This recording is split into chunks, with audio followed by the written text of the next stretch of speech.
buenas tardes. Nos encontramos en esta videoreunión muy agradecidos con la entrevista que nos está haciendo favor de conceder el doctor Daniel Yernó, Nicolás, miembro del Sistema Nacional de Investigadores, nivel 3, Premio Nacional de Investigación Turística, que fue 17. 17, ya, gracias, Daniel. Y quien muy amablemente aceptó la invitación para poder llevar a cabo esta entrevista en relación al tema de la crisis del turismo. Eh, Estamos a 29 de agosto y vamos a dar inicio con el guión que tenemos preparado. Eh, en principio, solo que quería pedirle al doctor Yernó, antes de empezar con las preguntas formales del guión, si fuera tan amable de comentarnos la línea de investigación sobre la cual él trabaja. Sé que trabajas muchas, pero lo que es más cercano a la parte de turismo, por favor. Por supuesto, muchas gracias, Maribel. Y gracias por la invitación. Mira, como no estoy en una institución que imparte la carrera de turismo y no hay líneas en turismo, yo me forjé mis propias líneas en ya casi 40 años, ¿no? Yo te diría que, repasándolo un poco, me ubico en una línea de estudios críticos de turismo con una dimensión socioterritorial. Sería esto, no totalmente geográfico, no totalmente sociológico, ni totalmente político, pero sí con una visión crítica, no ideológica. Perfecto. Eso quise insistir también. Bueno, eso es en lo que me ubico, y definitivamente la situación actual pues abre puertas a muchos interrogantes, ¿no? En ese sentido. Por supuesto. Gracias, Daniel. Una vez dicho lo cual, entonces me permito plantear la primera pregunta que tenemos preparada. Desde tu perspectiva y bueno, desde el ámbito de la línea de investigación que nos acabas de referir, ¿cuáles han sido los impactos más significativos que ha tenido el turismo en México a causa de la pandemia por COVID-19? Es una pregunta Sí, muy general, lo sé, pero justamente tiene la pretensión de ser abierta para que tú puedas compartirnos tus puntos de vista al respecto. claro. Yo creo que fue como un electroshock, ¿no? Que estás, de hecho, y el turismo estaba enfermo de muchas cosas y lo sigue siendo, y de repente, ¡pam!, le mete un electroshock. Y el electroshock es un virus que, en primera instancia, la primera respuesta es sí, nadie se mueve, ¿no? Y eso es un fenómeno socioespacial brutal. De repente no hay vacaciones, no te puedes ni mover a trabajar en algunos países. Aquí hemos sido muy liberales y dejamos que la gente se moviera. Eh, la gente empezó a cambiar sus costumbres, no pudo salir de vacaciones. Algunos se esperaron 2 años, otros aprovecharon las diversas olas que hubo, las diversas secuencias de COVID para moverse, pero definitivamente es un choque, ¿no? En una conferencia que di hace una semana en el Colegio de Jalisco, estaba hablando de un momento de ruptura, porque ese momento de ruptura que provocó el COVID, primero una pandemia de esta dimensión, ¿no? Ha habido pandemias anteriores, bueno, quizás la gripe española, que son un siglo, ¿no? Hace un siglo de la misma aproximadamente, ha sido el otro gran momento, ni el SIDA, con todo lo que lamentamos, lo que pasó en la cantidad de muertos, pero no se equipara, ¿no? Si no hay que regresar a la peste negra, ¿no? En ese sentido, ha sido una ruptura brutal porque afectó en términos generales la economía, el mismo funcionamiento de la sociedad, la política e inclusive el medio ambiente, ¿no? Ahora, específicamente en el turismo, yo creo que hubo unos factores muy importantes. El primero, en mi opinión, es que a mucha gente le cayó el 20, para decir, como decimos en México, le cayó el 20 de darse cuenta que el turismo es mucho más que tomar tu avioncito y irte una semana a Cancún, ¿no? Que tiene muchísimas implicaciones, muchísimas colitas, ¿no? Cuando personas pues, como tú, Maribel, o el mismo Alfonso Jiménez y otras personas han hablado del sistema turístico, pues allá se ve, ¿no? El turista común, pues se toma su avión, pero no se preocupa de todo lo que hay atrás, ¿no? Ujú, Mientras le llega la maleta y no se quedan varados, como está pasando en Inglaterra o en Francia, está muy feliz, su avión no sabe qué pasa, todo lo que hay atrás del aeropuerto, de las líneas de aviación, obviamente, y consigue su hotel y sus vacaciones, se regresa a su casa. Y bueno, nos han eh, cansado, yo diría, de la palabra que es una industria turística, ¿no? Se vale en el sentido anglosajón, ¿no? En inglés, industry es cualquier tipo de actividad económica que se presente y que se constituye. Entonces, por eso se dice una gente es industriosa, sin forzosamente ser parte del sector industrial. Entonces, la primera consecuencia para mí es decir, wow, estamos frente a algo mucho más grande que lo que pensábamos, ¿no? ujú, Algo que debe ser caer y entonces la gente empieza a entender porque se habla de 10% del PIB, de X millones de empleos, etcétera, etcétera. Ese es un factor importante porque, por desgracia, la desgracia coloca el turismo de repente en algo muy importante más allá de la vacación individual. Esa es una primera cosa. La segunda cosa que notamos es la ausencia de políticas turísticas. Es decir, sí hay en muchos países esfuerzos para promover una zona, para mejorar la calidad de los hoteles, para normar la actividad turística, pero una política, una estrategia de cómo queremos desarrollar el turismo no existe. ¿Sí? Sale regularmente documentos de la OMT, recientemente hubo hacia otro turismo, hacia un turismo interno, no me acuerdo el nombre exacto. Hay esos planes que sacan regularmente desde el primero de 62, si bien me acuerdo, en México, pero no dice nada, no realmente plantean acciones, pero pues a ver qué pasa, ¿no? El mejor ejemplo que tenemos en México es la cuestión de pueblos mágicos, ¿no? Pueblos mágicos, así no, nombrar, muchas veces nombrar localidades en función de connivencias políticas, ¿no? Decir al inicio de este sexenio que no queremos más eh, nuevos pueblos mágicos y ahora acaban de anunciar que van a nombrar nuevos en 2023 y ya nombraron unos al final del sexenio. Es decir, no hay una política, finalmente es una maquinaria que ha funcionado solo en función de las reglas y no me pongo en una posición extrema, sino en las reglas de los operadores del turismo. Ellos ponen las reglas de cómo se va a funcionar. Me acuerdo que algún momento del gobierno de Cedillo, estamos hablando 94-2000, ¿no? ujú. Cedillo dice, ya basta, déjenme en paz la Riviera Maya, es una catástrofe económica. Y ahora estamos sobre un nuevo aeropuerto en Tulum. Salió, en 2020 salió un video que se llama Tulum, el destino de los hippies chic, elegantes. En Francia estamos atrayendo con ese tipo de promociones involuntarias muchísima gente, pero no hay política, no hay una estrategia, no se supo qué hacer, ¿no?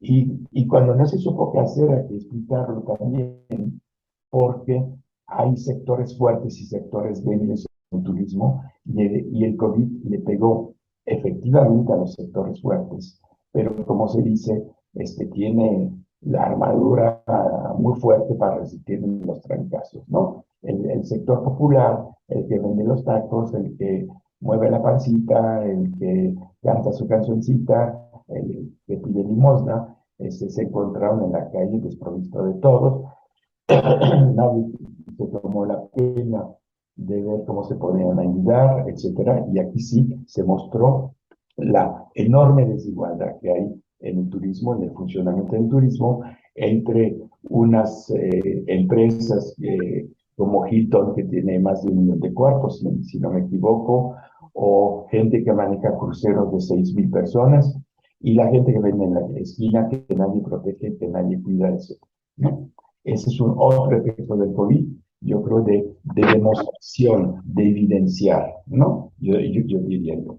Y finalmente demuestra que ese famoso sistema, que sí se reconoce como un sistema porque se engancha a las actividades finalmente, ¿no? Hasta dar el producto final, es algo que pues está muy desorganizado internamente, no, ¿cómo decir?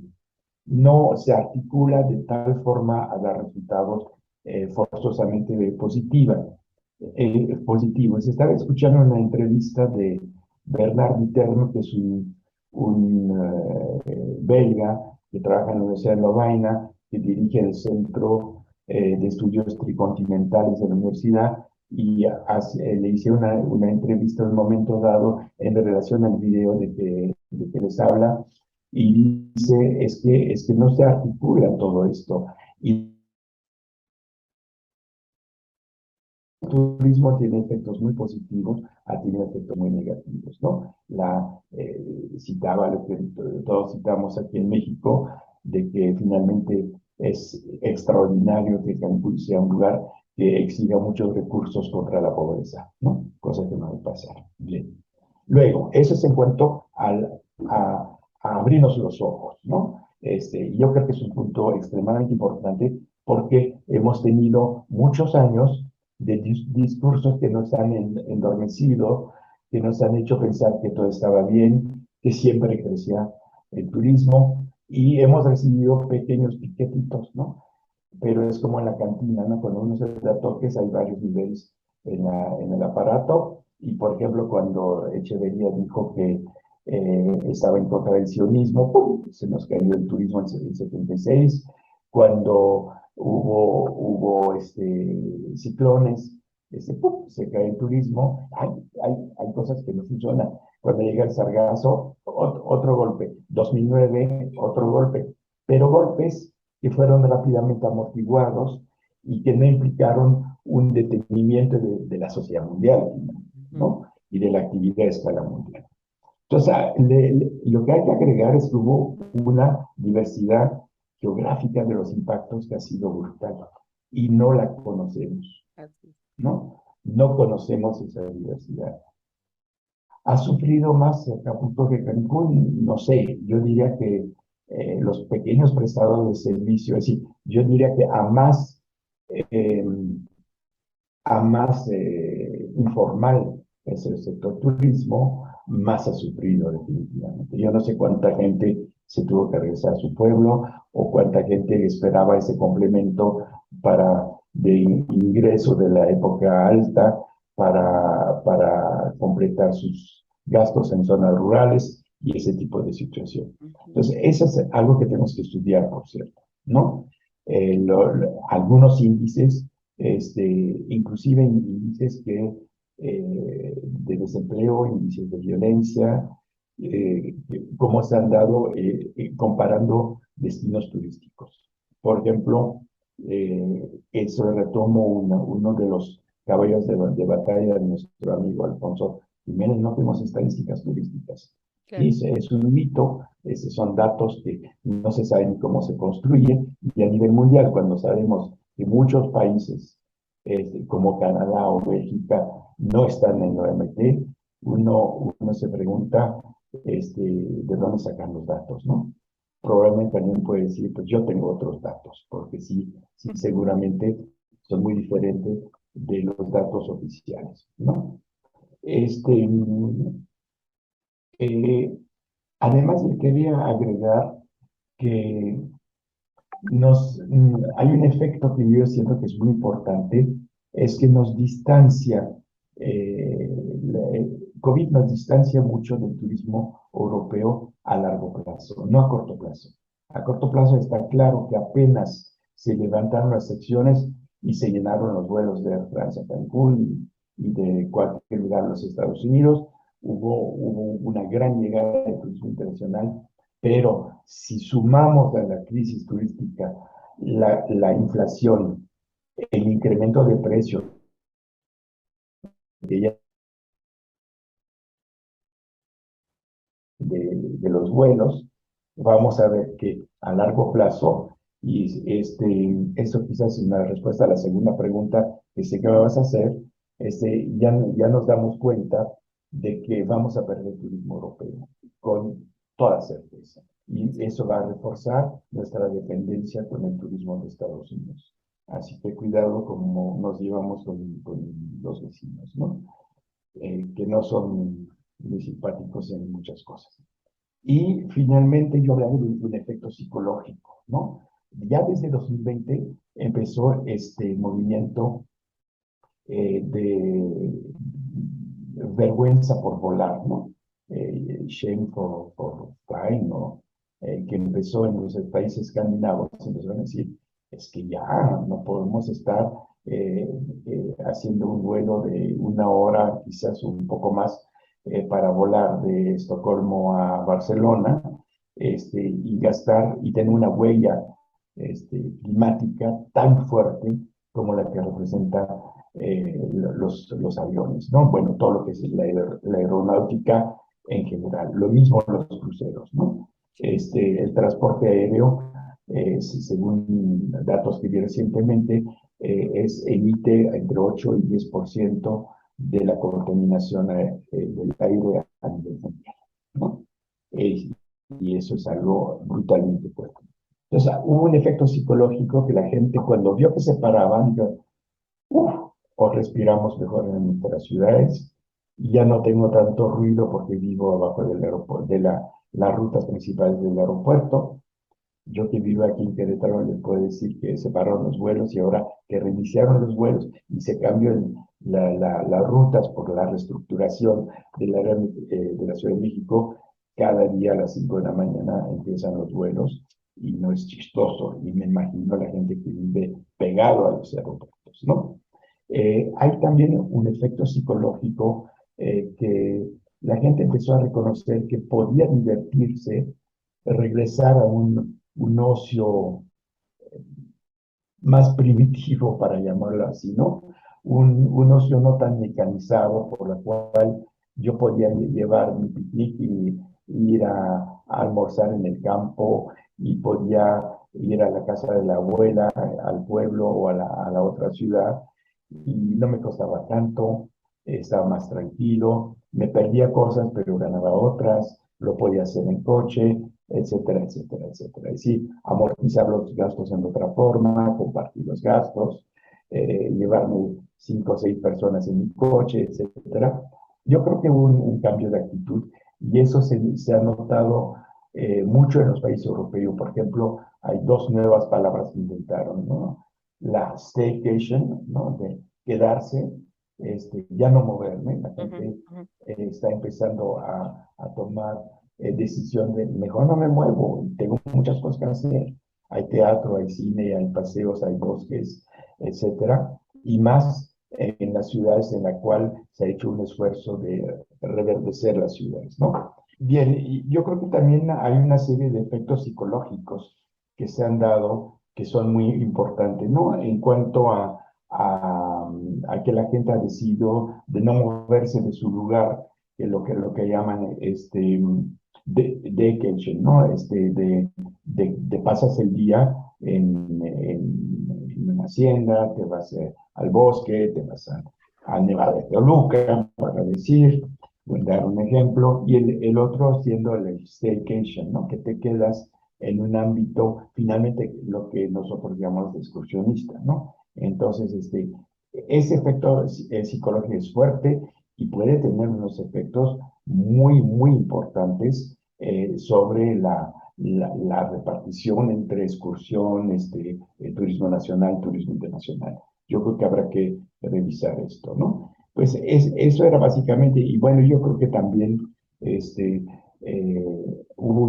Actualmente hay un efecto psicológico muy fuerte. La gente sale a beber, a reunirse, a abrazarse, y encontramos una cantidad de lo que llamamos aquí los spring breakers, pues, que son los botellones en España y reuniones de ese tipo, que es Sí. brutal, ¿no? Pero esto también genera otro efecto psicológico, es que ha regresado de manera intensa la turistofobia, ¿no? La gente ya está harta del ruido, harta de las agresiones, inclusive de las botellas rotas, de los cristales rotos, etcétera. Entonces, eso sí nos va a movilizar. El turismo está perdiendo un poco de su glamour como turismo tradicional, ¿no? Y también yo creo que la gente está, eso puede beneficiar al turismo eh, no tradicional, es decir, lo que llamamos el turismo alternativo, el otro turismo, etcétera, de ir a comunidades, a recorridos cortos, otro tipo de turismo. Pues eso básicamente lo que les diría sobre los impactos del COVID, como lo siento. Nos falta mucha información, nos falta mucha encuesta. Yo creo que una meta que tenemos que tener es trabajar sobre esto, ¿no? Coincido con lo que comentas, particularmente quisiera remarcar dos cosas de lo que tú dices. La primera es que efectivamente no desconocemos, ¿no? Los alcances el impacto en relación a la parte de turismo por una falta de datos, lo cual nos compromete a llevar a cabo investigaciones para poder estar por lo menos teniendo ciertos acercamientos a una realidad que nos dé dimensión, ¿no? Que nos sirva como, nos dé ciertos indicadores de la situación que ha provocado esta pandemia, de la reconfiguración o la desestructuración de las cadenas productivas. Y esto que tú comentas, a ver, es en la informalidad del turismo en donde mayormente pegó, o en la formalidad. Vamos, la inferencia ¿no? Me invitaría a pensar que efectivamente la economía informal, que es la que tiene muchas mayores debilidades en términos de su propia naturaleza, sería, ¿no? El ámbito en donde mayor vulnerabilidad se está registrando, pero necesitamos documentarlo, necesitamos Por hacer una supuesto. investigación, ¿no? Para poder corroborar estas hipótesis en su caso, y poder estar teniendo como una mejor imagen de la realidad y de los alcances sociales que esto ha generado. Y el otro comentario que quisiera hacer, Daniel, aprovechando lo que tú comentas de la turismofobia, es justamente el caso del Nevado de Toluca, que tú sabes que es uno de los que tengo cercanos y de los que más trabajo, abrió apenas a público el segundo semestre del año pasado. O sea, estuvo mucho tiempo abierto, mucho más de cuando ya pudimos, entre una ola y otra, de cuando ya pudimos hacer este desplazamiento. Todavía duró con un cierre y se aperturó mm, unos meses antes de que terminara el año pasado. Bueno, el caso es que lo que ha sucedido es que ha aumentado el número de visitantes, ¿no? Eh, Ah, eh, que se tenía registrado para el 2019. Y ya era un problema muy fuerte la parte de la masificación por todos los impactos negativos que se estaban generando. Durante el trayecto se hizo un estudio de capacidad de carga, ya se tiene el estudio de base, ya se sabe cuál es la posibilidad de aforo diariamente, y sin embargo, no se ha podido todavía restringir y además ha aumentado este número de visitantes. Entonces, este comportamiento que en algún momento que estábamos durante la pandemia pensamos que pudiera generarse, finalmente se convirtió en una realidad en sitios, en muchos de los sitios que siguieron sin tomar las medidas necesarias, ¿no? Esta parte que tú dices de la gestión, ¿no? De la gestión de los destinos, no se estructuró de manera suficiente, ¿no? Para poder detener esta masificación, este impacto tan fuerte, negativo, con una serie de problemas, y de efectos, como es el caso de la turismofobia que mucho se comentaba en el 2019 para el caso de Europa y de algunos destinos Claro, ya muy emblemáticos, ¿no? Barcelona, Venecia, o sea, estos casos que ya estaban muy documentados. Entonces, eso me parece que en efecto perdimos la oportunidad, ¿no? O sea, desafortunadamente no tuvimos la capacidad para poder estar em, gestionando de mejor manera y previendo este repunte, ¿no? Esta nueva alza de visitantes masivos en sitios reducidos. Aprovecho para comentar que está con nosotros Karina Pichardo, que es una tesista, y no sé si Karina deseas hacer algún comentario a todo esto que ha dicho el doctor Yerno eh, para después poder continuar con la entrevista. Claro, mucho gusto, soy Karina. Sí, tengo algunos comentarios que hacer respecto a lo que han dicho ambos. Me parecen comentarios muy acertados, sobre todo la parte en la que hablan de que dónde están esos datos, dónde está esa información para que nos dan datos supuestamente oficiales. ¿Cómo sabemos que son realmente datos oficiales, no? Y otra parte en la que hablo sobre una serie de efectos psicológicos sobre los turistas. Muchos turistas ya no quieren salir de casa por justamente esto que comentan sobre la turismofobia, por el miedo a contagiarse, el miedo a contagiar a sus familiares y así sucesivamente. Es una cadena. Entonces, muchos optan, sobre todo con esto de la tecnología que ha tenido un repunte impresionante, muchos ya no quieren salir de casa porque tienen todo a la mano. Eh, por un ejemplo, Netflix, tienen plataformas de streaming grandes como Netflix, HBO, Blim y muchas otras.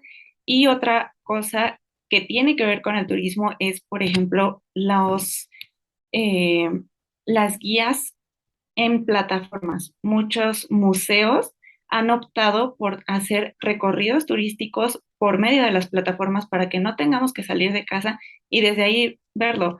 Es una experiencia completamente diferente, pero no es una experiencia tan directa o que esté en contacto con el turista.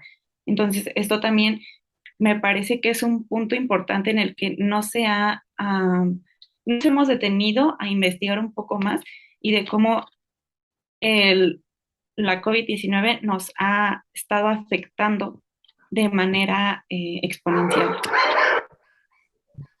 Muy bien. sí, Gracias. Adelante, yo, Daniel. yo creo que son muy buenos comentarios porque efectivamente hay un juego de la tecnología que por una parte se ha usado la tecnología y se quiere usar cada vez más para reestructurar o estructurar el sistema turístico, ¿no? La reservación en línea, el control de tu vuelo, de tu retraso, de tu reservación de hotel, etcétera. Eh, yo, yo viajé en los meses de mayo y junio y me di cuenta que ya sin celular no se puede viajar, ¿no? Porque mucha información está allá para hacer la reservación de la entrada de museos, etcétera. O tener acceso a una computadora, pero finalmente es un teléfono lo que resuelve la cuestión, ¿no? La cuestión de tecnología es muy, muy fuerte. Yo creo que sí estamos todos afectados por ese encierro, y la gente lo está tomando en forma distinta, pero definitivamente hay un cambio que no vamos a percibir percibir a través de las estadísticas, porque, por ejemplo, se está reactivando el turismo de convenciones, y eso no es turismo, para mí no es turismo realmente, pero sí se integra en los datos de la gente que viaja por razón de negocio, que sea para asistir a un evento, etcétera. Si se considera como turismo, pues hemos inflado los datos en alguna forma. Entonces, no sabemos cuál es el motivo del viaje realmente, salvo que hiciéramos encuesta, y entonces hay una mezcla de datos que son sobre la movilidad por la globalización y realmente la movilidad turística. Ahora, es claro que, y eso los académicos lo sabemos porque lo hacemos, vamos a un congreso, nos quedamos un día más si no los permite nuestro director, ¿no? Definitivamente, o directora. Sí, yo creo que todo es muy importante y exige nuevos estudios, ¿no? Pero bueno, en fin. Pasamos a la segunda. Voy con la segunda pregunta, entonces te la planteo. ¿Qué cambios o cuáles son los cambios que consideras que podría tener el turismo en México en los próximos 5 años? Estamos hablando de un muy corto plazo. Sí, mira, yo creo que en primera instancia, una cosa que ya dije, se nos va a reestructurar el turismo internacional. Esas idas de Europa a Tailandia o a México o al faro del fin del mundo, yo creo que se van a matizar un poco.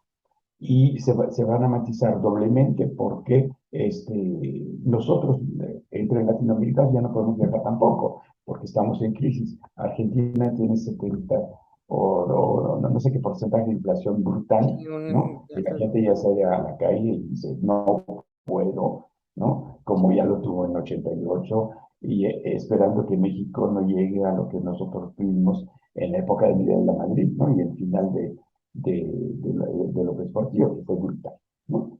Entonces, yo creo que vamos a perder turismo internacional y vamos a ver que esta staycation, digamos, va a ser, por ejemplo, que en la región centro sí realmente se va a sacar más provecho de los pueblos mágicos, de lugares que no son nombrados como tal, pero a la cual la gente se refugia porque tiene contactos familiares, porque tiene costumbre de ir, etcétera, etcétera, inclusive a través de la extensión y la permanencia del trabajo a domicilio, ¿no? Eso se ha aumentado.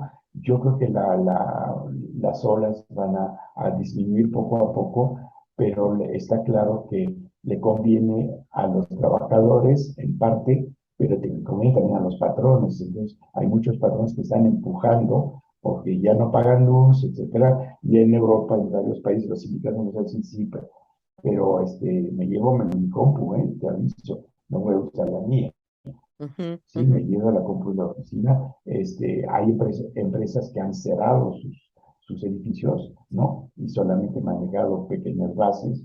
Y hay gente que se ha desplazado 4 o 5 meses, un año, etcétera, a otro país. No son turistas tampoco, pero hay una revoltura muy fuerte, yo creo, entre las categorías, ¿no? Y es muy difícil de ver eh, cómo va a funcionar.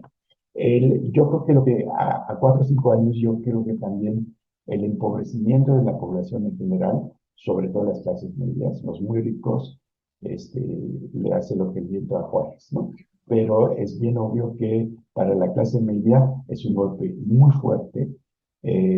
Ya a pesar de ofertas, etcétera, se está viendo que los hoteles ya no se llenan y están anunciando un posible decrecimiento después de septiembre o octubre, ¿no?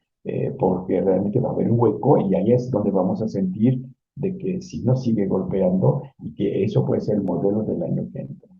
En varias fuentes se lee, por ejemplo, que a nivel mundial la reactivación que se dijo, vamos a hacer 2022 y después 2023 y ahora están hablando 2024 y 2025.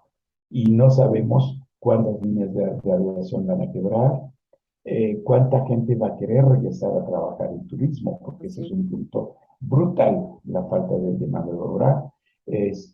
Y voy a decir algo más crudo para nosotros, ¿cuántos alumnos vamos a tener en escuelas de turismo? Porque eso también es decir, para acabar en puestos minúsculos, en la cual no hay posibilidad de ascenso, en la cual no hay buenos servicios y hay horarios desmesurados, yo creo que la gente va a empezar a decir así, no, y no todo el mundo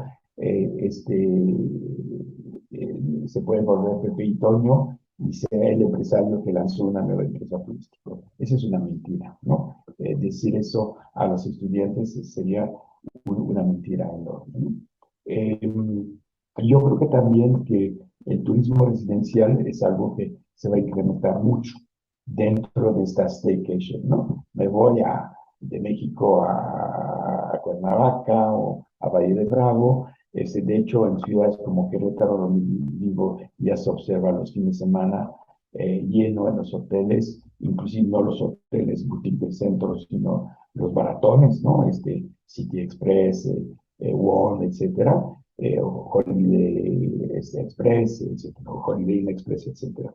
Porque la gente viene, no le importa mucho el hotel, sino la distracción, la posibilidad Claro. de pasearse, de cambiar de aire por todas las presiones, incluso económicas que se tienen. Entonces, de repente hay que soplar y soplar no es el avión, irse a Las Vegas. Soplar es estar en un ambiente cercano. Eso nos va a beneficiar y va a beneficiar probablemente el sector de pequeñas empresas de turismo, también las que hacen los circuitos, los restaurantes, los que organizan eventos y demás, ¿no? Ujú. Eso parece ser que es un sector que va a ser más bollante, ¿no? Ahora, el punto a mí que me inquieta es que seguimos sin política turística. Es una cosa patética. Se sigue sin haber hecho un solo seminario realmente importante a nivel nacional de discusión sobre turismo, ¿no? Este, yo me acuerdo muy al inicio de la pandemia, estaría hablando de abril, mayo, quizás, me invitaron a la Ciudad de México, a la Secretaría de Turismo, a hablar sobre lo que va a pasar. Y yo dije, entre otras cosas, es que hay que empezar a pensar a reconvertir hoteles en viviendas. Y me tiraron a loco, ¿no? Pues está pasando en Europa. Hay hoteles que se reconvierten, pero al mismo tiempo hay grupos que está pasando en el turismo, y eso pasa en México también, está todo el capital financiero que está dispuesto a entrar y hacerse de edificios, de conjuntos, de casi que de destinos completos, aun si no los llenan. Lo mismo han hecho con las oficinas antes, ¿no? ¿Cuántas oficinas vacías? ¿Cuántas casas vacías tenemos en el país? Pues vamos a seguir en el derroche de infraestructuras que va a pedir al Estado de meter mucho dinero en zonas turísticas que no tiene sentido meter, ¿sí? Porque vamos a tener hoteles al 20% si es que funcionan. Pero así funciona el capital actualmente en su fase de financiarización, como le llaman, ¿no? Eso sí, a mí me preocupa mucho. La otra es que para México viene pronto cambio de gobierno aquí y cambio de gobierno en Estados Unidos, ¿no? Y eso no sabemos a qué nos va a llevar. Hasta ahora la política turística que ha sido del PRI, del PAN o de Morena no ha cambiado, no ha cambiado sustancialmente. Es la misma política, es la misma falta de estrategia, es el rechazo a la discusión y a la crítica, es la falacia de las estadísticas, son las decisiones mal tomadas, ¿sí? No quiero entrar aquí en la discusión de Tren Maya y de nuevo aeropuerto de Tulum, que son unas barbaridades, pero lo sabemos. Aquí se reciben los cruceros a brazos abiertos, cuando se está limitando en otras partes, porque ya se vio la densidad de problemas hasta de salud, ¿no? Por lo del cáncer que provoca, etcétera. Y finalmente yo creo que sí, todos esos efectos psicológicos, todos esos golpes que han recibido las diversas clases sociales, va a provocar, yo creo que una pérdida de la aura romántica que tiene el turismo. El turismo es la maravilla, nos va a salvar de todas las crisis. Yo creo que eso ya no va a pasar como tal, ¿no? Sí, Daniel, retomo esto que tú dices de la parte de las construcciones y de la inversión como una expresión semejante pero diferente de la crisis inmobiliaria, ¿no? Del Totalmente. 2008. Sí, sí, hay una Exacto. burbuja ya, y cuando uno sigue un poco la prensa con noticias turísticas, dice "Es que no puede ser, están haciendo más hoteles en Barcelona, etcétera, y haciendo presión, ¿no? Haciendo presiones, los lobbies, yo creo que hay que leer el libro de Jean Brosat sobre la ciudad uberizada, en París, si uno ve el mapa de los Airbnb en París, Ujú, dice dónde quedaron las casas, ¿no? Acabo de participar en un evento en la cual se discutió varias obras de Julio Verne, y yo elegí la obra póstuma, bueno, salió público pues, en 94, que se había quedado pendiente, que se llama París en el siglo XX, ¿no? Y remite a 1960. Y una de las cosas que dice Julio Verne, es una obra muy desesperante, muy pesimista, dice, pues ya solamente los ricos pueden vivir en lo que queda de París después de Haussmann y los nuevos boulevards y la destrucción de los barrios populares, y la gente vive fuera de la ciudad al piso número 12 sin elevador, y habla de ascenseur, como ascenseur en francés, que ya se inventó todos los mecanismos para hacer elevadores, lo que se va a dar con Otis hasta 1854, ¿no? Entonces es muy interesante porque sí era previsible, y es previsible esa tendencia a la destrucción de las ciudades, pero la destrucción de las ciudades tiene muchas implicaciones sociales, ¿no? Y no solamente implicación de dónde vivir, sino implicación de trama social. ujú. Y entonces estamos viendo lo que dice Michel Matheson, y nos vamos a la era de los sublevamientos, ¿no? Ya está paralizado Inglaterra en el metro, en los transportes públicos, en los aeropuertos, etcétera, porque la gente se puso en huelga y decía, así no seguimos, con esos salarios no seguimos. Y el turismo le va a pasar lo mismo, ¿sí? Ya he visto un poco más a detalle el caso francés, en la cual la gente dice, ya no queremos trabajar en turismo, no puede estar una cocina sin aire acondicionado, porque además el precio de los combustibles es altísimo, haciendo papas fritas 12 horas al día. Yo lo sé porque lo he hecho cuando tenía 18 años. Es insoportable y la gente no lo quiere hacer, ¿no? Sí, ya hay una disposición de la gente de no repetir, de no continuar con la misma, No continúa. con el mismo estilo de vida tan explotado, ¿no?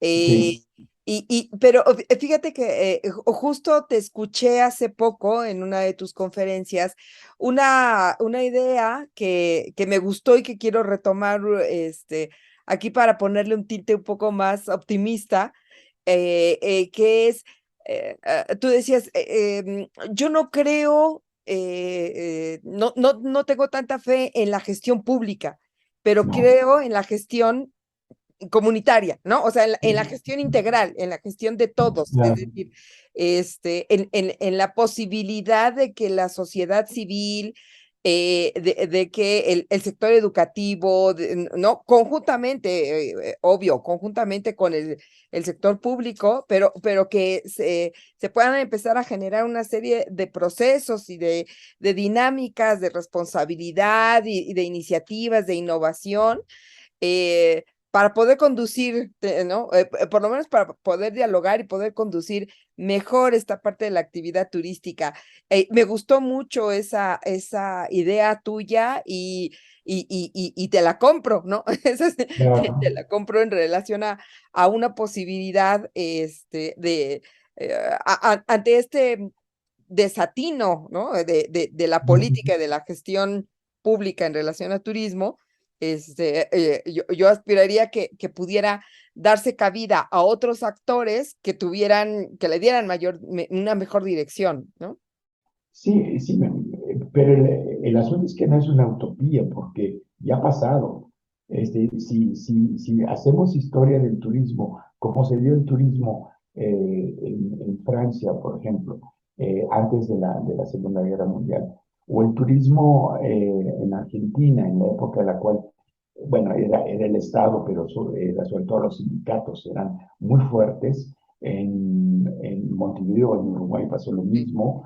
Este, ese turismo que proviene de la asociación de la gente, Ujú. ¿no? Y entonces, ¿y qué va a usar? Más infraestructura, etcétera, o construir infraestructura a la medida de lo que la gente puede pagar, Ya. ¿no? Los centros vacacionales aquí en México se destruyeron, ¿no? Huastepec, Cierto. la Malinche, etcétera, Sí. y les dieron en la torre. Me tocó hacer un estudio en 2003 para la Secretaría de Turismo sobre turismo social. Pues ahí está en un cajón, no sé ni siquiera si lo tienen ellos, ¿no? Y se veía que el cambio de rumbo de dar libre curso a un turismo agresivo y voraz, a un empresariado más bien agresivo y voraz, no Ujú. todos, muchos aprovechan la ocasión para hacer su trabajo honestamente, pero nos ha llevado a una política absurda, ¿no? Y entonces si asociamos crisis ambiental, ¿no? Ya en algunos municipios de Francia prohíben las albercas privadas y los hoteles van a pasar por lo mismo, los campings van a pasar por lo mismo.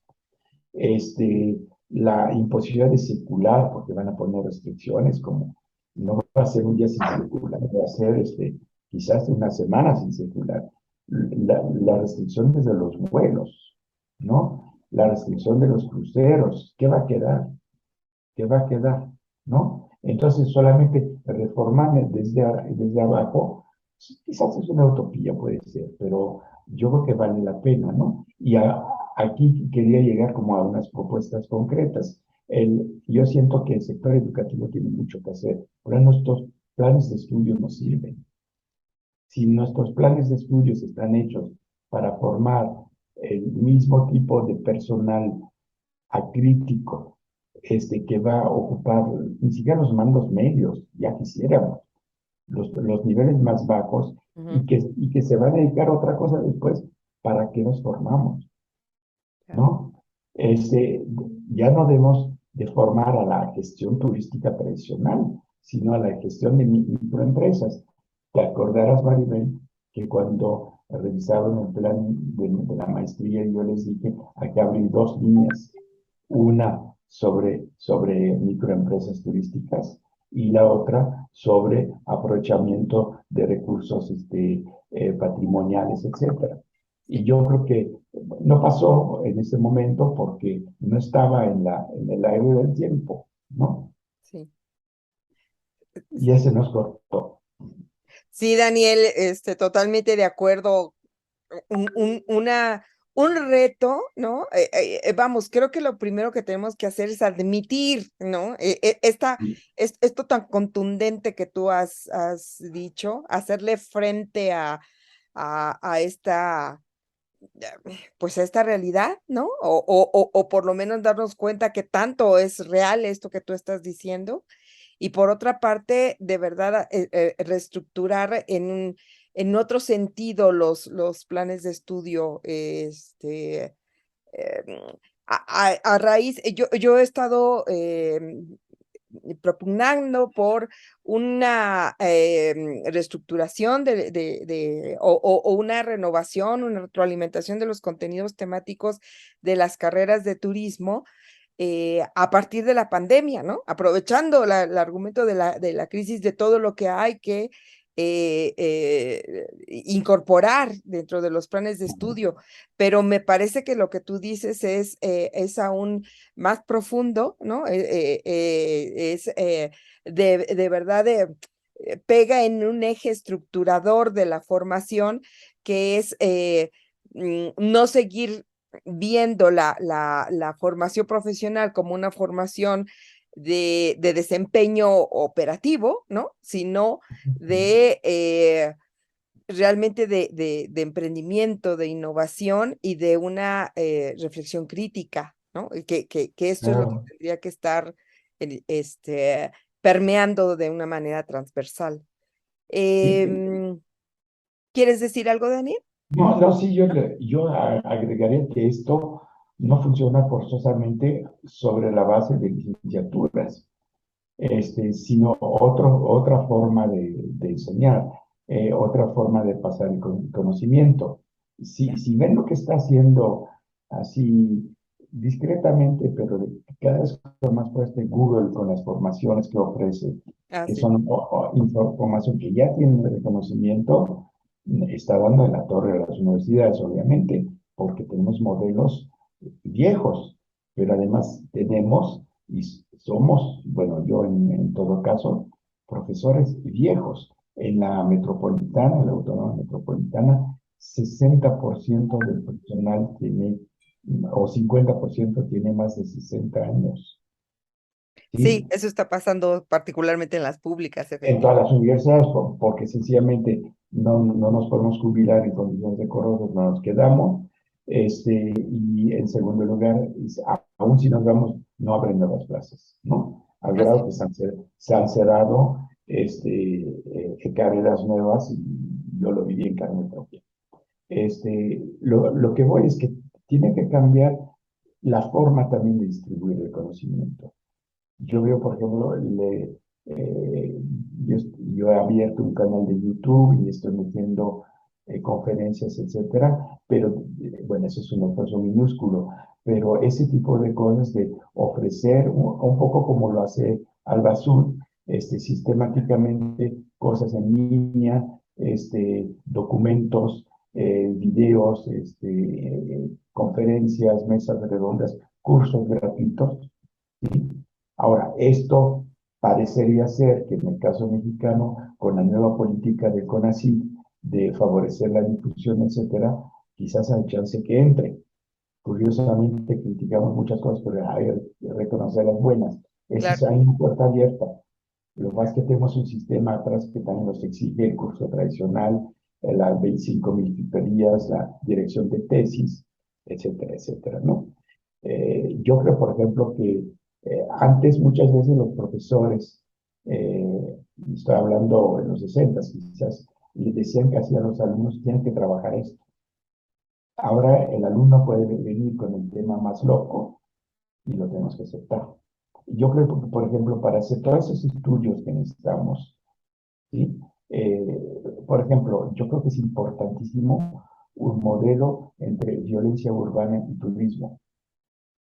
Hay datos, ¿no? Hay datos, ¿no? Hay más feminicidios en las zonas turísticas y comparar con el resto de las entidades federativas, ¿no? Con el resto de la entidad, ¿no? Sí, Acapulco es un lugar en la cual la proporción de feminicidios es más alto que el resto del estado, o las zonas rurales son iguales, ¿no? Los niveles de pobreza, el claro, desempleo, por supuesto. etcétera, etcétera, etcétera, ¿no? Este, eh, yo creo que hay mucho que hacer en cada desarrollo y en forma transversal, ¿no? Es ver qué pasa con los pueblos mágicos, porque si bien hemos escrito muchas cosas, muchos de nosotros, los que trabajamos turismo, no existen estudios completos, porque un estudio de un pueblo mágico existe un equipo, y ese equipo necesita gente de diversas profesiones, Sí, ¿no? sí, sí. Desde antropólogos, sociólogos, turistólogos, obviamente, incluso hay que formarlo las otras personas del grupo a lo que es turismo para que entiendan lo que está pasando y las implicaciones, ¿no? Y eso es un trabajo enorme. Quizás son los famosos estudios de frontera o proyectos de frontera, de la cual también habla CONACYT, pero hay que hacerlo. No tenemos una cartografía digna, ¿no? No tenemos una cartografía digna. No, el estudio de segunda residencia, que tú conoces bien, que Maribel se hizo en Cuatro, 4, fíjate, sí, sí. cuatro.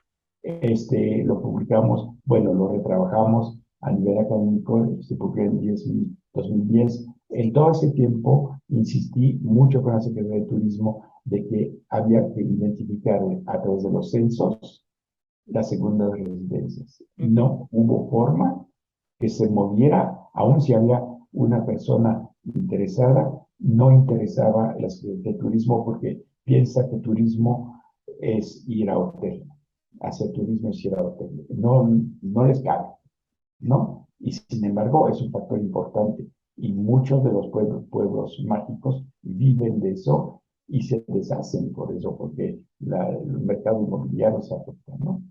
Claro. Eh, Bueno, pues para concluir esta entrevista, me permito plantear la tercera y última pregunta de nuestro guión. Daniel, ¿podrías mencionar al menos dos líneas de investigación específicas y el por qué serían pertinentes para abordar el tema de la crisis del turismo en nuestro país? Creo que ya nos has compartido varias ideas, ¿no? De objetos de estudio y temas que te parecen importantes que tenemos que estar abordando, pero no sé si quieras sumar, adicionar algún otro tema o hacer algún énfasis particular sobre un objeto de estudio. Sí, sí, mira, yo creo que hay como tres niveles. Tú me decías tres líneas de investigación, yo creo que hay tres niveles de intervención, que sería un poco lo mismo, y cada uno requiere su evaluación, ¿no? Tenemos que cambiar o quizás construir una pedagogía de lo que es el turismo. Okay. Es decir, eso no solamente forma gente en turismo, sino que el público en general tenga una idea de cómo funciona esta máquina. Porque pues, sabemos cómo funciona una fábrica, cómo trabaja un campesino. Bueno, algunos creen que la leche llega en la lata, ¿verdad? O en polvo directamente, pero bueno, vamos a decir que hay un mayor conocimiento Ujú, en otros campos que en el turismo. Yo creo que la gente no tiene conceptos claros sobre el tiempo libre, turismo, los imaginarios turísticos. Yo creo que son muy importantes. La organización de los prestadores de servicio, la posibilidad de que haya varios modelos turísticos, ¿no? Todo esto yo creo que la mayor parte del público no sabe por qué se va a lo que le presentan, ujú, ¿sí? Tú consumes lo que te ponen enfrente. Y si viene con tu ensalada, una bolsa de plástico, pues así la vas a comprar, ujú, ¿no? sí, Pero si te dicen, ojo, si tu ensalada te la pusieron en otro recipiente, o si tú traes tu recipiente para comprar tu ensalada, se ve diferente. ¿Me claro. explico? Entonces yo creo que hay todo un trabajo de pedagogía. Y porque nos hemos clavado sobre el modelo tradicional de turismo y es lo que la gente conoce porque es lo que ha vivido, es lo que ha vivido, ¿no? No sabe, por ejemplo, que la mitad de la comida que se produce en un hotel se tira, ¿no? Y es una cosa que debería de saber para tirar un poco menos, ¿no? Que tener la alberca tan limpia como la tiene exige una cantidad de trabajo, de cloro, de energía y de renovación del agua y de desperdicio de agua de buena calidad. En fin, eso es una primera cosa. Eso está ligado también a lo que comentábamos hace un rato, hay que repensar también a formar la gente que va a trabajar en turismo, ¿no? Y ahí hay una revisión no solo de plan de estudios, sino que qué es el turismo, ¿no? El turismo debe enseñarse, es como cuando hablamos de género, ¿no? Las feministas dicen de que pues, hay que enseñar género, la práctica de género en todas las facultades, ¿no? Y yo creo que también hay que enseñar la práctica del turismo en todas las facultades, ¿no? Sería un poco más útil, ¿no? Los sociólogos, yo he propuesto aquí en la UAC, en la Facultad de Ciencias Políticas, un curso sobre turismo, no pegó, un curso que sea como análisis sociológico del turismo, no pegó, no les interesa. A los alumnos generalmente entienden turismo, vacaciones, desmadre, ¿no? Así se asocia. Pero no entender lo que es el turismo y que quizás es un tema que en su momento van a encontrar frente a su vida más allá de vacacionar, ¿no? Entonces, tanto sobre el público en general como sobre los que estudian otros temas y que podría ser muy útil que participen de un conocimiento del turismo, como para los estudiantes especializados en turismo. Hay un trabajo brutal que hacer. Sobre el turismo en general, en particular sobre la dimensión en relación de pandemia y turismo, eso es evidente.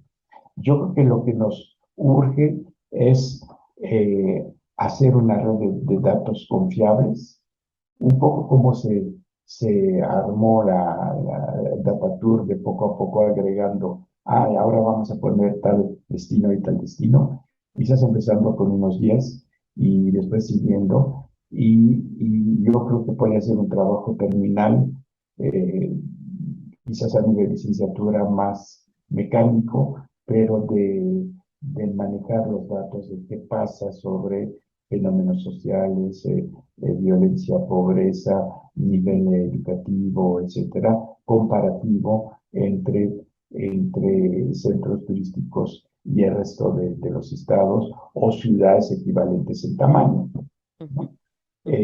Porque siempre decimos que el turismo hace mucho bien, pero pues ahora sí que sabe qué tan cierto es, ¿no?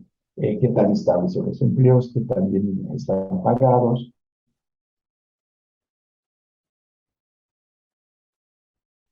Yo me acuerdo hacer un trabajo que hice con Manuel Rodríguez sobre el empleo en turismo. Ese estudio, desgraciadamente, ya no lo tengo. Era un estudio de mercado de trabajo y mostraba que el lugar en el cual había mayor informalidad y peores condiciones era Cancún. Entonces, el modelo más desarrollado, más sofisticado, más empresarial es el que paga menos Sí. y que ofrecía empleos mucho menos estables que en otros lugares. Deja de pensar, ¿no? Entonces, yo creo que esa red de datos confiables debe hacerse porque no podemos confiar en los datos y ni siquiera confiar en los datos. No hay datos, estamos en un hoyo negro en la estadística turística, ¿no? Esa es una cosa. Y no hay que hacerlo a partir de sector, porque sector tiene su visión, ¿no?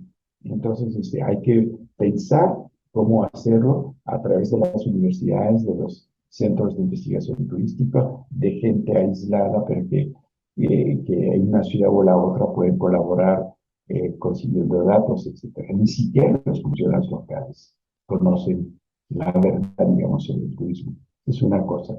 La otra es analizar el impacto crudo, ¿no? Pérdida de empleo, eh, días de ocupación, en fin, procedencia de los turistas, y decir qué pasó en la mera crisis. ¿Quién siguió viviendo? Bueno, hubo un momento prácticamente de cierre, pero después del cierre, ¿qué pasó? ¿No? ¿Y quién vino? Los estadounidenses sí se animaron más que los otros, los europeos dejaron de venir, los asiáticos yo creo que se murieron en el intento porque no les dejaron salir a los chinos. Piensen, por ejemplo, que tienda como Le Gardin Lafayette tiene baños especiales para los asiáticos, porque tienen un nivel de exigencia, sobre todo los japoneses, de calidad de los servicios sanitarios. Si uno quiere rentar un Airbnb a un japonés en París, necesita tina, ducha especial, eh, excusado con sistema de autolavado, etcétera, etcétera, ¿no? ¿Qué pasó? Ya están todavía, toda esa inversión todavía es factible de usarse.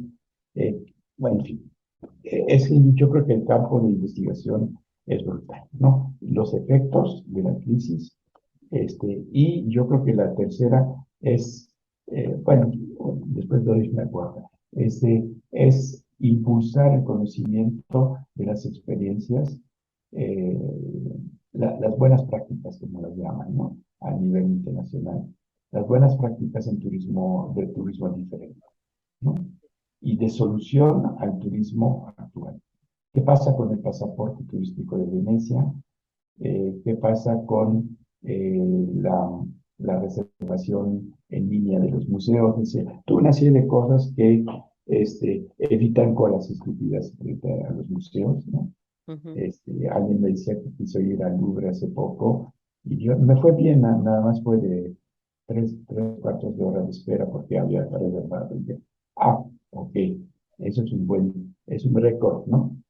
Tres cuartos de hora. Es como en México cuando hacemos 2 horas para ir a un lugar, consideramos que nos fue bien, ¿no? Por eso fue. Y si queremos hacer propuestas reales, propuestas factibles de un turismo diferente, hay que estudiarlo. Y yo creo que no tenemos los elementos, ¿no? Yo creo que se está haciendo un buen trabajo en Yucatán, por ejemplo, con el equipo en Ana García, Sí. Samuel Chuo, etcétera. Hace un excelente trabajo en esa línea que está haciendo falta por otras partes, incluso el intercambio entre ellos y otros, ¿no? Eh, y yo creo que también, bueno, hay que seguir con una visión crítica. Si crítica no es una crítica ideológica, es una crítica al funcionamiento de algo que es fundamentalmente bueno hacia el turismo, pero que se está planteando mal. Esa es la diferencia. Entonces, los estudios críticos es justamente evidenciar lo que no funciona para promover lo que debería de funcionar. Y finalmente, yo diría quizás una cuarta línea, necesitamos estudios prospectivos, ¿no? No Claro, tenemos por supuesto. las proyecciones que hacen, jalar la línea y decir sí, y qué padre van a invertir. Ah, quizás regresan los alemanes y los ingleses a España. Sí vamos a traer muchos turistas franceses. No tenemos idea de lo que estamos hablando. Es wishful thinking, ¿no? Quiero que va a ocurrir y no ocurre, ¿no? Entonces yo creo que ahí hay un trabajo de perspectiva, literalmente, ¿no? Justamente con ese tipo de método que estamos usando, este, gente que tiene información y que puede discutir y que puede ayudar a tener una visión un poco más clara de lo que va a pasar. ¿Sí? Yo creo que haber lanzado unas ideas, pero tampoco tengo todos los elementos, ¿no? Y solamente a través de equipos se debe hacer. Quizás esos son los proyectos de frontera, ¿no? Claro. Que reclama CONACYT. He visto que los proyectos de frontera meten muchas cosas, pero quizás no meten ese tipo de cosas que son esenciales, ¿no? Si consideran tan importante el turismo, pues suelten lana, ¿no? A través de proyectos de equipo para justamente montar el tema de estadísticas, montar análisis de buenas prácticas a nivel latinoamericano, por ejemplo, ¿no? Sí. No precisamente ir al modelo europeo. Hay muy buenas prácticas en América Latina que funcionan bien porque quizás no han sido invadidos con nosotros, con ese turismo de gran rentabilidad y de gran infraestructura. Ujú. Entonces, hay cosas que funcionan bien porque son chiquitas todavía y que la podemos reproducir o replicar, como se dice, ¿no? Pues eso sería, Maribel, mis ideas. Cambian todos los días porque siento que la situación es muy cambiante, ¿no? Entonces, no sabemos todavía lo que nos da el post-COVID realmente, Así es. o el post-quinta ola, que yo no sé Sí, cómo va a regresar todo el mundo de vacaciones ahora. sí. Millones de personas que han viajado, que han propagado, ¿no? Curiosamente también una cosa, cuando decía la diferenciación espacial Ujú. del COVID, son las partes más pobres, en la cual la gente está toda anclada a la tierra, como en África, Ujú. que ha tenido menos casos, ¿no? Así es, Porque efectivamente. fíjate, no se movieron, los Sí. campesinos, no sé cuántas raramuris han tenido COVID, sería interesante verlo, porque hay una relación entre el no moverte y no hacer turismo, obviamente, pero de no moverte, y no pescar el turismo, ¿no? Sí. Entonces, hay que pensar esas cosas. También se dice, pues, no se le ha dado vacuna, ¿no? Eso es muy cierto. Y se hubiera podido evitar muertes, pero también hay otros factores reales. No te mueves, no pasa nada. No, bueno, no pasa nada, que hay menos riesgo, pues, ¿no? Eh, Escuchándote esto de la prospectiva, recuerdo una conferencia reciente de Humberto Tomé, promovida por la MID, en la que hablaba del viroceno, ¿no? O sea, esta etapa virocénica. eh, y un poco para marcar esta posibilidad ya muy abierta, ¿no? Ya vivida a través de la pandemia de COVID-19, de que puede ser, ¿no? De que podemos enfrentarnos en el momento más inesperado con otra pandemia, ¿no? U otro desastre que tenga un impacto a nivel global y que nuevamente o nos paralice, ¿no? Nos ponga en riesgo en términos de la dinámica, de la sinergia en la que estamos, ¿no? En la que vayamos. En ese sentido es de que a mí me parece que como bien dices, hay que sí hacer estudios de prospectiva y la construcción de distintos escenarios y considerando estos escenarios como los escenarios de riesgo, ¿no? Y que tendríamos que estar, de qué manera tendríamos que estar preparándonos para un escenario de riesgo en el que esto se pueda repetir, ¿no?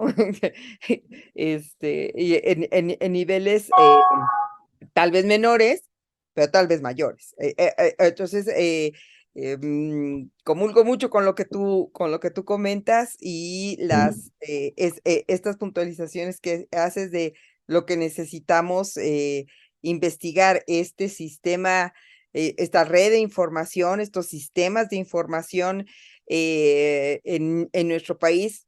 A mí me parecen fundamentales. Efectivamente, creo que hay mucho material y no es tanto obviamente se requieren financiamientos, pero siento que lo que más se requiere es trabajo y voluntad de trabajo, ¿no? Coordinación, entre quienes estaríamos interesados en estar participando en una iniciativa de este tipo para poder implementarla, porque como dices, lo que pasa es que no nos hemos puesto de acuerdo, ¿no? O sea, hemos hecho algunos, intentos aislados, algunos más exitosos que otros, pero no tenemos esta organización, no hemos logrado una organización de tal manera que sobre una estructura base podamos empezar a trabajar en colectivo una iniciativa pues de esta magnitud, de estos sistemas de información. En eso estoy absolutamente de acuerdo contigo, Daniel. Ujú. muy bien. Bueno, pues, Cari, ¿quisieras hacer algún comentario? Pues sí, sí me gustaría hacer un comentario. En lo último que ambos dijeron, estoy también completamente de acuerdo. Me parece que es un trabajo completamente en conjunto, no solamente de un solo actor, sino de varios, pero sí se necesita mucha coordinación entre todos. Y respecto a al cambio de pedagogía, como lo mencionó el doctor Daniel, me pareció un punto muy importante y muy interesante. Yo que voy saliendo, pues estoy recién fresca, eh, creo que no es, sí tiene que ver tanto los planes de estudio y la formación académica que nos dan en las universidades, en las licenciaturas, pero también tenemos mucho que ver nosotros como estudiantes. ¿A qué voy con esto? A mí, por ejemplo, me interesa toda esta parte de la investigación, recabar datos, pero hay muchos otros, no hablo por todos, pero sí hay muchos otros a los que no les interesa realmente y solamente se van al sector, por así decirlo, más abierto, que es el sector hotelero.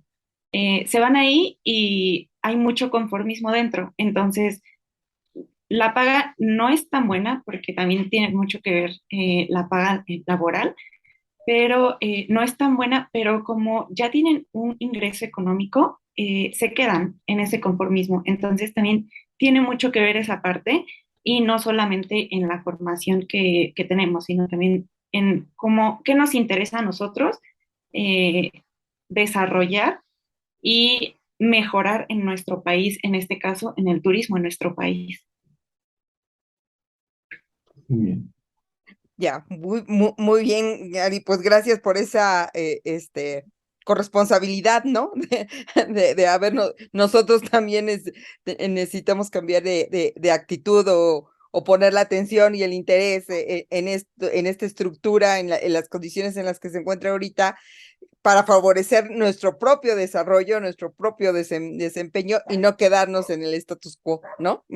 Gracias, Cari, por tu participación. Doctor Daniel Yerno, muy agradecidos por esta colaboración. Siempre escucharte es muy interesante, siempre aprendemos, Daniel. Espero que podamos encontrarnos nuevamente en una próxima ocasión y seguir aprendiendo de ti y estos puntos de vista que solo desde tu perspectiva y por tu trayectoria tienes la posibilidad de observar y de compartirnos estas observaciones que nos dan amplitud, nos dan visión en relación a la parte del turismo. Daniel, muchísimas gracias por esta colaboración y bueno, pues con esto nos despedimos. Hasta una siguiente entrevista. Gracias, gracias. Gracias, Hasta luego, doctor. gracias. Gracias. Bye.